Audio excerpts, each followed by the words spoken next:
Dzisiaj opowiem Wam o tym, jakie odżywki musimy zastosować do naszych ogórków w pierwszej fazie wzrostu, czyli na samym początku. Dlaczego to jest takie ważne? Wszystko opowiem w dalszej części. Zapraszam.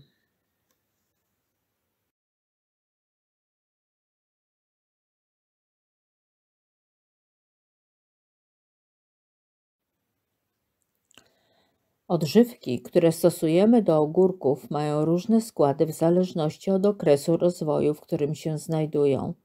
Dzisiaj powiem Wam, czym powinniśmy dokarmiać nasze ogórki na początku, jeszcze przed okresem urodzaju.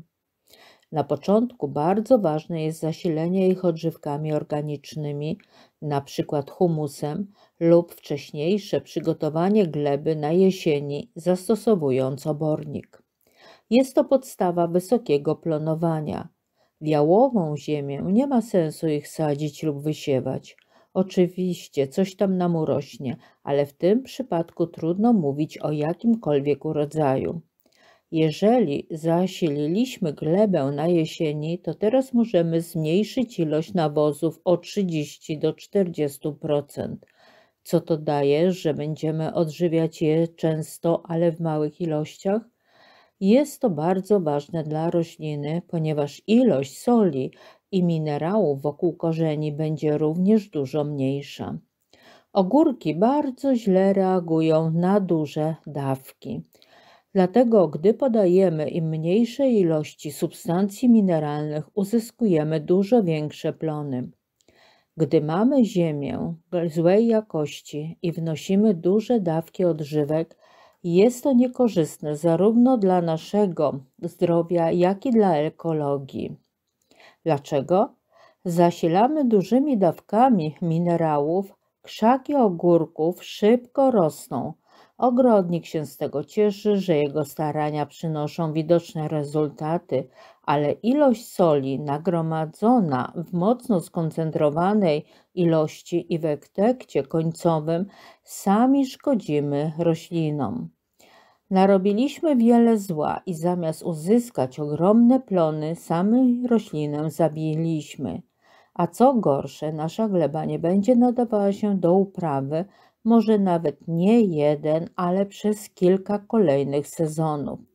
Dlatego, aby zbierać oczekiwane duże ilości owoców, powinniśmy robić to w sposób częsty, ale za to małymi dawkami, bez uszczerbku i dla gleby, i dla naszego zdrowia. Dobrze jest na początku zwiększyć ilość podawanego azotu. To pozwoli nam zwiększyć wielkość liści. Dlaczego to jest ważne? Liść, który znajduje się bezpośrednio nad rosnącym pod nim ogórkiem, odpowiada za jego wielkość. Czyli jeśli mamy małe liście, to i ogórek będzie mały i adekwatnie duży ogórek będzie rósł pod dużym liściem. Duży ogórek nigdy nie urośnie nam do dużych rozmiarów pod małym liściem. Dlatego musimy mu pomóc. Potrzebujemy do tego 10 gramów saletry wapniowej i 10 gramów saletry amonowej, które rozprowadzamy w 10 litrach wody i podlewamy po pół litra pod każdy korzeń. Jest to ilość, gdy podlewamy rośliny z konewki. Gdy stosujemy podlewanie kropelkowe, to wówczas potrzebna nam ilość to 1 gram na każdy krzak. Czyli 1 gram mnożymy przez ilość roślin, które posiadamy. Czyli będzie to 2 razy po pół grama każdej saletry. Oczywiście dotyczy to tylko sytuacji, gdy zależy nam na tym, aby uzyskać jak największe liście. Stosujemy ten zabieg raz w tygodniu, nie patrząc na to, że dodaliśmy już do gleby odżywki organiczne. Ogórek jest rośliną bardzo żarłoczną.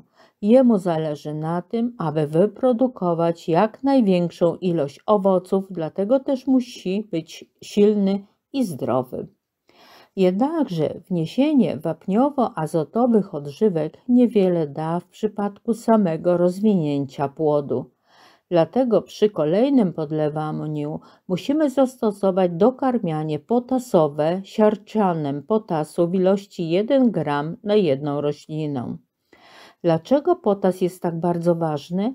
Dlatego, że dzięki niemu wszystko, co jest zgromadzone w danym liściu, przemieści się do ogóreczka rosnącego pod nim. Niestety, ale bez potasu żadna roślina w naszym ogrodzie obejść się nie może. Dlatego w każdym tygodniu podlewamy raz saletrą wapniowo-amonową, a drugi raz siarczanem potasu. Ilość, tak jak wspomniałam wcześniej, za każdym razem liczymy po 1 gramie na roślinę. Jeżeli widzicie, że podana ilość jest za duża dla waszych roślin, bo są piękne i nie potrzebują takiej dawki, to jak najbardziej możecie ją zmniejszyć. Oczywiście cały czas musimy je wnikliwie obserwować, aby móc odpowiednio szybko zareagować na ewentualny niedobór.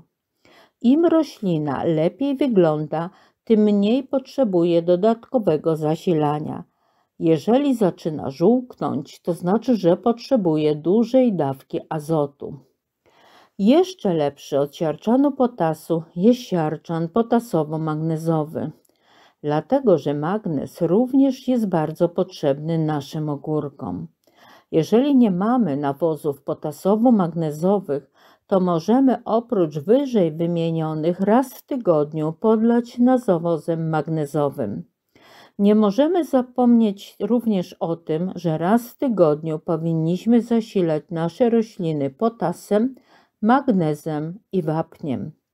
A raz na 10 dni podajemy im odżywki witaminowe oraz te zawierające makro i mikroelementy.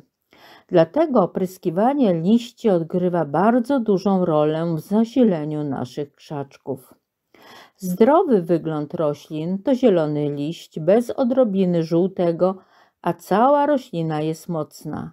Wówczas nasze ogóreczki powinny rodzić się szybko i w dużej ilości. Nie wolno dopuścić do tego, żeby rośliny odpoczywały. One muszą cały czas rodzić. Jeżeli ogórki są lekko zakrzywione, oznacza to, że mają niedobór azotu.